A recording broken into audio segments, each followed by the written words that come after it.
Price Lord. Grace TV நேயர்களுக்கு இன்னொரு விஷயமா டாக் வித் ஜீசஸ் என்ற ப்ரோக்ராமில் உங்களை சந்திப்பதில் மிகவும் சந்தோஷமும் மகிழ்ச்சி அடைகிறேன். கர்த்தருக்குள் பிரியமானலே நீங்கள் ஆஸ்வதிக்கப்பட்டு கிறிஸ்துவுக்குள் நீங்கள் இருக்கிற அந்த பெனிஃபிட்ஸை குறித்து நாம் தியானித்து வருகிறோம். இன் Christ Jesus we are all become a new creation. அதாவது கிறிஸ்து இயேசுக்குள் நம்மளெல்லாம் இயேசப்பா ஒரு புது சிருஷ்டியாக மாற்றிட்டாருங்க. பிரியமானவர்களே, அதை குறித்து இன்னும் 2 வசனங்களை நாம் சில காரியங்களை தியானிக்கலாம். இயேசு கிறிஸ்துவுக்குள் என் வாழ்க்கை இருக்கும்போது அது எவ்வளோ பெரிய ஒரு பிளஸ்ஸிங் இல்லைங்களா? தேவாதி தேவன் தேவகுமாரன் இயேசு கிறிஸ்து மரித்து அடக்கம் பண்ணப்பட்டு உயிரோடு எழுந்தவர், அவருக்குள்ளே நம்ம லைஃப் இருந்தால் அது எவ்வளோ பெரிய ஆசீர்வாதம் இல்லைங்களா? Philippians chapter 2 and verses 1 ஆதலால் கிறிஸ்துவுக்குள் யாதொரு ஆறுதலும், பிரியமானவர்களே, கிறிஸ்துவுக்குள் ஆறுதலும் உண்டு. So in Christ we have a comfort, a consolation. பிரியமான நிறைய டைமில் நம்முடைய சுச்சுவேஷன்ஸை பார்த்து நம்ம துக்கம் அடைஞ்சிடறோம், சூழ்நிலை மேலே பார்த்து சோர்ந்து போகிற நேரத்தில் கிறிஸ்துவுக்குள் நமக்கு ஆறுதல் உண்டு. ஆண்டவர் என்ன பண்ணுறாரு? உடனடியாக அவர் ஆறுதலின் வார்த்தைகளை கொடுக்குறார். ஒரு சமீப காலத்தில் ஒரு சகோதரி ஃபோன் பண்ணாங்க, அவங்களுடைய பேத்தி ஹாஸ்பிட்டலில் அட்மிட் ஆகிட்டு இருக்குது அப்படின்னு கால் பண்ணிவிட்டு, அதுவும் மீட்டிங் டைமில் ஒரு வாரத்தில் சபையில் மீட்டிங் வேறு, அந்த குடும்பம் நல்லா ஆதரிக்கிற ஒரு குடும்பம். அந்த டைமில் அவங்க ஃபோன் பண்ணும்போது உடனடியாக நான் சோது பண்ணேன். ஆனாலும் ஆண்டவர் உடனடியாக ஆவியானவர் மூலியமாக என்னை பலப்படுத்தி, பயப்படாத சொல்லி ஜெபிக்கலாம், அந்த பிள்ளை நல்லாகும். உடனடியாக நாங்கள் ஜெபித்தோம், அவங்களுக்கு ஆறுதல் சொன்னோம். ஜெபித்து 20 நிமிஷத்தில் அந்த குழந்தைக்கு அந்த வெயினில் குளுக்கோஸ் போட்டு நல்லா சுகமடைஞ்சு பலனடைந்து டிஸ்சார்ஜும் ஆகிட்டாங்க ஒரே நாள். ஏன் சொல்லுகிறேன் என்று சொன்னால், கிறிஸ்து இயேசுவுக்குள் நமக்கு ஆறுதலும் உண்டு. பிரியமானவர்களே, இயேசு கிறிஸ்துவுக்குள் உங்கள் வாழ்க்கை இருக்கும்போதோ உங்களுக்கு எல்லா இடங்களிலும் வெற்றியின் மாத்திரமல்ல, இயேசு கிறிஸ்துவுக்குள் உங்களுக்கு புது சிருஷ்டி மாத்திரமல்ல, உங்களை இயேசு கிறிஸ்துவுக்குள் உங்களுக்கு மீட்பு, பாவ மன்னிப்பு, பிறகு மரணத்திலிருந்து விடுதலை, அது மாத்திரம் கிடையாதுங்க. கிறிஸ்துவுக்குள் நம்ம என்ன பண்ணுகிறார் என்று சொன்னால் ஆறுதல் கொடுக்கிற தேவனாக இருக்கிறார். பாருங்களேன், அது பிலிப்பியர் 3ஆம் அதிகாரத்தில் ஒரு வசனம் வருகிறது, 14ஆம் வசனம். கிறிஸ்து இயேசுவுக்குள் தேவன் அழைத்த பரம அழைப்பின் பந்தய பொருளுக்காக இலக்கை நோக்கி தொடர்கிறேன். கிறிஸ்துவுக்குள் என்ன இருக்கிறது என்று சொன்னால் பரம அழைப்பு, ஹை காலிங், ஒரு உன்னதமான அழைப்பு. பெரியமான ஒரு வேளை உங்களுக்கு ஒரு பெரிய மந்திரி, சீஃப் மினிஸ்டரோ அல்லது ஒரு பெரிய மினிஸ்டர் உங்களை ஃபோன் பண்ணி ஒரு அழைப்பு கொடுத்தா எவ்வளவு சந்தோஷப்படுவீங்களோ, அதை காட்டிலும் ஒரு மேலான பரலோகத்துக்கு சம்பந்தப்பட்ட ராஜாதி ராஜா, கர்த்தாதி கர்த்தா இயேசு கிறிஸ்துவுக்குள் நமக்கு உன்னதமான அழைப்பு கொடுத்துக்கிறார். அப்போ நீங்கள் எவ்வளோ சந்தோஷமாக இருக்கணும். ஆமாம் இயேசுப்பா, கிறிஸ்துவுக்குள் எங்களை என்ன பண்ணியிருக்கிறாருங்க? எங்களை உன்னதமான அழைப்பு, அந்த அழைப்பு மாறாதது. பிரியமானே, அந்த அழைப்பு நோக்கி தான் இன்றைக்கி நீங்களும் நானும் சென்று கொண்டிருக்கிறோம். பரம அழைப்பு இருக்கிறது. கிறிஸ்து இயேசுவுக்குள் பரலோகத்துக்கு சம்பந்தமான உன்னதமான அழைப்பு உங்கள் வாழ்க்கையில் கண்ணிச்சயமாக உண்டாயிருக்கிறது. கிறிஸ்துவுக்குள் நம்ம என்ன செய்திருக்கிறார் தேவன் என்று தியானிக்கும் போது உண்மையாக ஆச்சரியம். நீங்கள் கூட வீட்டில் இருக்கும்போது ஃப்ரீயில் போட்டு பாருங்கள், மொபைலில் நம்ம பைபிள் எடுத்து கிறிஸ்துவுக்குள் என்ற வார்த்தை எத்தனை தடவை வருது இங்கே தியானித்து பார்த்தீங்கன்னா அதிசயப்படுவீங்க. கிறிஸ்துவுக்குள் பாருங்கள், எபேசியருக்கு நிருபம் 2ஆம் அதிகாரத்தில் நம்ம வாசிக்கும்போது 7ஆம் வசனத்தில் என்ன சொல்லுகிறார்? எபேசியர் 2:7, கிறிஸ்து இயேசுவுக்குள் நம்மை அவரோடு எழுப்பி உன்னதங்களில் அவரோடு உட்காரவும் செய்தார். பார்த்தீங்களா?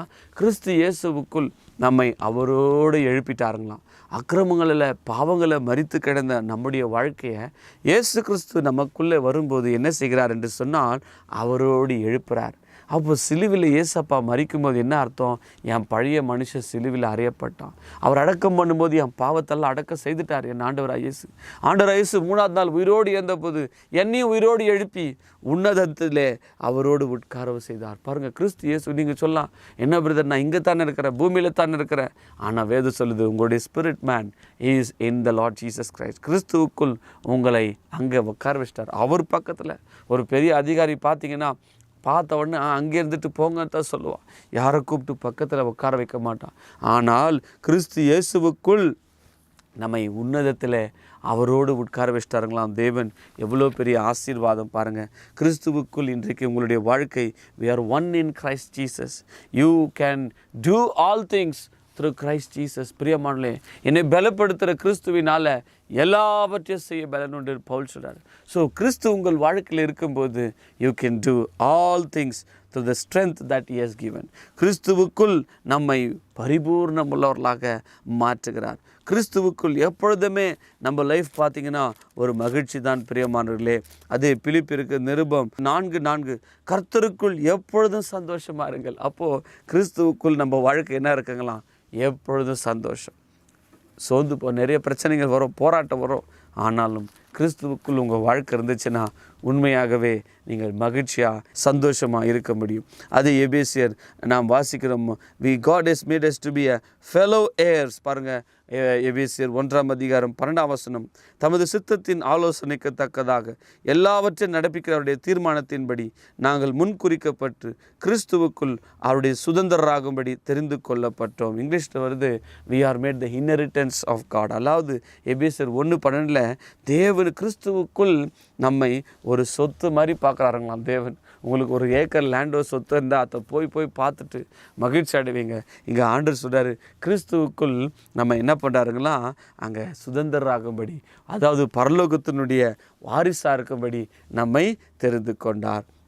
அப்போது கிறிஸ்துவுக்குள் நமக்கு எவ்வளோ பெனிஃபிட்ஸ் பாருங்கள். அதே கலாத்தியருக்கு நிருபம் 2 நம்முடைய வாழ்க்கை கிறிஸ்துவுக்குள் வரும்போது ஒரு பெரிய ஆசீர்வாதம் உண்டு. கலாத்தியர் 2:4 கிறிஸ்து இயேசுவுக்குள் நமக்கு உண்டான சுயாதீனம். So there is a liberty in Christ Jesus. இயேசு கிறிஸ்துவுக்குள் உங்கள் வாழ்க்கை வந்துச்சுன்னா உங்களுக்கு ஒரு விடுதலை. இயேசு கிறிஸ்துவுக்குள் உங்கள் வாழ்க்கை வந்துச்சுன்னா எந்த அடிமைதனம் உங்களுக்கு கிடைக்காது. எல்லா அடிமைதனத்தின் ஆவியை நம்ம ஜெயிக்க முடியும். ஏன்? கிறிஸ்துவுக்குள் எனக்கு சுயாதீனம் உண்டு, ஃப்ரீடம் உண்டு. கிறிஸ்துவுக்குள் எனக்கு லிபர்ட்டி உண்டு. நான் ஆண்டவருக்குள் நான் இருக்கிறபடியால் எனக்கு எந்த ஒரு கட்டப்பட்ட பாண்டேஜ் கிடையாது. கிறிஸ்துவுக்குள் நீங்கள் அடிமை அல்ல, கிறிஸ்துவுக்குள் நீங்கள் பிள்ளைகளாக இருக்கிறீர்கள். பிள்ளைகள் மாத்திரம் அல்ல, அதே கலாத்தியரில் சொல்கிறாருங்க, நாம் வாரிசுகளாய் இருக்கிறோம். யாருக்கு வாரிசுங்க? தேவனுக்கு வாரிசுங்க. பாருங்கள், கலாத்தியன்ஸ் சாப்டர் 3:29 நீங்கள் கிறிஸ்துவனுடையவர்களானபடியால் ஆபிரகாமின் சந்ததியாரும் வாக்குத்தத்தின்படி சுதந்திரராக இருக்கிறீர்கள். பாருங்கள், கிறிஸ்து இயேசுவுக்குள் நாம் என்னவா மாற்றப்பட்டிருக்கிறோம் என்று சொன்னால் தேவனுடைய வாரிசாக, தேவனுடைய பிள்ளைகளாக கிறிஸ்துவுக்குள் நாம் ஆபிரகாமின் சந்ததியில் நம்மளை கொண்டு வந்து சேர்த்துட்டார். பார்த்தீங்களா? எவ்வளோ நான் கூட யோசிப்பேன், அந்த காலத்தில் ஆபிரகாமுடைய சந்ததியில் பிறந்திருந்தா நல்லா இருந்துக்குமே, ஆபிரகாம் மனுஷன் ஆஸ்வதிக்கப்பட்டதே. ஆனால் வேதம் சொல்லுது, கிறிஸ்து இயேசுக்குள் நீங்கள் வந்துட்டீங்கன்னா யூ ஆர் ஆப்ரஹாம்ஸ் சீட். நீங்கள் ஆபிரகாமினுடைய சந்ததியாக மாற்றப்பட்டு தேவனுடைய பிள்ளைகளாக, தேவனுடைய புத்திரராக, தேவனுடைய வாரிசுகளாக மாற்றப்பட்டோம். 2 கொரிந்தியர் 5:20 சொல்லுது, கிறிஸ்துவுக்குள் நம்ம என்ன பண்ணியிருக்கிறாருங்க? ஆனப்படினால் தேவனானவர் எங்களை கொண்டு புத்தி சொல்கிறது போல நாங்கள் கிறிஸ்துவுக்கு ஸ்தானாதிபதிகளாக இருந்து. So you are ambassadors in Christ. கிறிஸ்துவுக்கு நாங்கள் என்னவாக இருக்கிறாங்களா? ராயபாரிகள் அல்லது அம்பாசிடர். ஒரு நாட்டினுடைய அம்பாசிடர் எவ்வளோ வேல்யூவோ, அந்த தேசத்தினுடைய காரியங்களை, பரலோகத்துக்கு சம்பந்தமான தேசத்தினுடைய ஆசீர்வாதங்களை சொல்லக்கூடிய அம்பாசிடராக நீங்களும் நானும் இருக்கிறீங்க. தேவ ஜனங்களுக்கு நன்மை செய்கிறவர்களா நீங்கள். ஒரு அம்பாசிடருடைய வேலை என்ன? அந்த தேசத்தில் நம்ம நாட்டில் இருக்கிற காரியங்களை கொண்டு போய் அந்த தேசத்தில் அவர் சொல்லுவாருங்க. பிறகு எங்கள் தேசத்தில் இதெல்லாம் இருக்கிறதுன்னு சொல்லுவார். அங்கே இருக்கிற நம்ம தேசத்து ஜனங்களுக்கு உதவி, ஏதாவது ஒரு பிரச்சனைனா அந்த அம்பாசிடர் தான் மீட் பண்ணுவாங்க. அதே மாதிரி இயேசு கிறிஸ்துவுக்குள் நம்மை பரலோகத்தினுடைய அம்பாசிடர்ஸாக மாற்றின தேவனுக்கு ஸ்தோத்திரம். கிறிஸ்துவுக்குள் நமக்கு வெற்றியை கொடுத்த தேவனுக்கு ஸ்தோத்திரம். ஸோ நம்மை கிறிஸ்துவுக்குள் என்னென்ன செய்திருக்கிறார் பாருங்கள். ஆறுதல் உண்டு, அழைப்பு உண்டு, உன்னதத்தில் உட்கார வச்சிட்டாரு. நம்ம எல்லாவற்றையும் கிறிஸ்துவுக்குள் செய்ய முடியும். கடைசியாக 1 தீமோத்தி 1:14 ஒரு வசனத்தை நான் வாசிக்க விரும்புகிறேன். 1 தீமோத்தி 1:14 நம்முடைய கர்த்தரின் கிருபை கிறிஸ்து இயேசுவின் மேலுள்ள விசுவாசத்தோடும் அன்போடும் என்னிடத்தில் பரிபூர்ணமாய் பெருகிற்று. ஸோ கிறிஸ்துவுக்குள் உங்களுக்கு கிருபை பெருகும், கிறிஸ்துவுக்குள் அன்பு பெருகும், கிறிஸ்துவுக்குள் உங்களுக்கு பரிபூர்ணமான ஆசீர்வாதம் பெருகும். பிரியமானவர்களே, கிறிஸ்துவுக்குள் நம்மை எல்லா இடங்களிலேயும் வெற்றி சிறக்க பண்ணுகிற தேவனுக்கு ஸ்தோத்திரம். கிறிஸ்து இயேசுவுக்குள் நம்மை எல்லா இடங்களிலேயும் வெற்றி கொடுக்கிற தேவனுக்கு ஸ்தோத்திரம். ஆகினால இந்த நாளில் கூட கர்த்தர் இந்த வசனத்தின் மூலமாக உங்களோடு கூட பேசிக்கொண்டு கொண்டிருக்கிறார். கிறிஸ்துவுக்குள் நமக்கு ரட்சிப்பு உண்டு. கடைசியாக இந்த வசனத்தை நான் வாசித்து முடித்துவிடுகிறேன். 2 தீமோத்தி 2ஆம் அதிகாரம் 10ஆம் வசனத்தில் 2 தீமோத்தி சாப்டர் 2 and verses 10 சொல்கிறாரு, ஆகையால் தெரிந்து கொள்ளப்பட்டவர்கள் கிறிஸ்து இயேசுவினால் உண்டான ரட்சிப்பை நித்திய மகிமை. கிறிஸ்து இயேசுவினால் உண்டான ரட்சிப்பு, இந்த ரட்சிப்பு தான் நமக்கு பரலோகத்துக்கு கொடுக்கும். பெரியமானே, கர்த்தராகிய இயேசு கிறிஸ்துவுக்குள் நமக்கு ரட்சிப்பு உண்டு. கர்த்தராகிய இயேசு கிறிஸ்துவுக்குள் உங்களுக்கு ஆறுதல் உண்டு. அவர் இரத்தத்தின் மூலமாக மன்னிப்பு உண்டு. அவர் இரத்தத்தின் மூலமாக நம்மை உன்னதத்தில் தேவனோடு கூட கொண்டு போய் உட்கார வச்சார். பாருங்கள், எவ்வளோ ஆசீர்வாதம். கிறிஸ்துவுக்குள் இந்த நிகழ்ச்சியை பார்த்து கொண்டிருக்கிற உங்களுக்கு கூட கிறிஸ்துவுக்குள் நாம் எல்லாம் ஒன்றாக இருக்கிறோம். கிறிஸ்துவுக்குள் உங்களுக்கு விடுதலை உண்டு. கிறிஸ்துவுக்குள் வெற்றி உண்டு. கிறிஸ்துவுக்குள் உங்களுக்கு ஆவிக்குரிய சகல ஆசீர்வாதம் உண்டு. கிறிஸ்துவுக்குள் நீங்கள் ஆபிரகாமின் சந்ததியாயும் தேவனுடைய வாரிசுகளாக இருக்கிறீர்கள். கர்த்தர் இந்த வசனங்கள் மூலமாக உங்களை ஆஸ்வதிப்பாராக. பரலோக பிதாவே, உமக்கு ஸ்தோத்திரம். இயேசு கிறிஸ்துவின் நாமத்தினால இந்த அருமையான நிகழ்ச்சியை பார்த்து கொண்டிருக்கிற ஒவ்வொரு தேவ பிள்ளைகளோடு நீர் பேசும்படி ஜெபிக்கிறோம். ஹல்லேலூயா, உம்மை துதிக்கிறோம் ஆண்டவரே. வானாதி வானம் கொள்ளா தேவனே, உம்மை ஸ்தோத்திரிக்கிறோம். கிறிஸ்து இயேசுவுக்குள் எங்களை எல்லா இடங்களிலும் வெற்றி கொடுத்து வருகிறீர். இயேசு கிறிஸ்துவுக்குள் தேவனே ஆறுதலில் கொடுக்கிறீர். கிறிஸ்து இயேசுவுக்குள் நாங்கள் தேவனுடைய வாரிசுகளாய் மாற்றப்பட்டிருக்கிறோம். ஆண்டவரே, கிறிஸ்து இயேசுவுக்குள் எங்களை கொடுத்த ரட்சிப்புக்காக ஸ்தோத்திரம். கிறிஸ்து இயேசுவுக்குள் ஆண்டவர் எங்களுக்கு கொடுத்த சகல விதமான ஆசீர்வாதத்துக்காக ஸ்தோத்திரம். கிறிஸ்துவுக்குள் எங்களை அவரோடு எழுப்பி உன்னதத்தில் அவரோடு உட்கார வைத்த தேவனே, இந்த நிகழ்ச்சியை பார்த்திருக்கிற ஒவ்வொருத்தருக்கும் கிறிஸ்து இயேசுவுக்குள் அன்பையும் கிருபையும் இரக்கத்தை பெருக செய்தருளும்படியாக செபிக்கிறோம். அவர்களுக்கு ஆறுதலை தாரும். கிறிஸ்து இயேசுவுக்குள் இருக்கிற அந்த ஆசீர்வாதத்தை அவர்கள் பெற்றுக்கொள்ளும்படி செய்தல்லும்.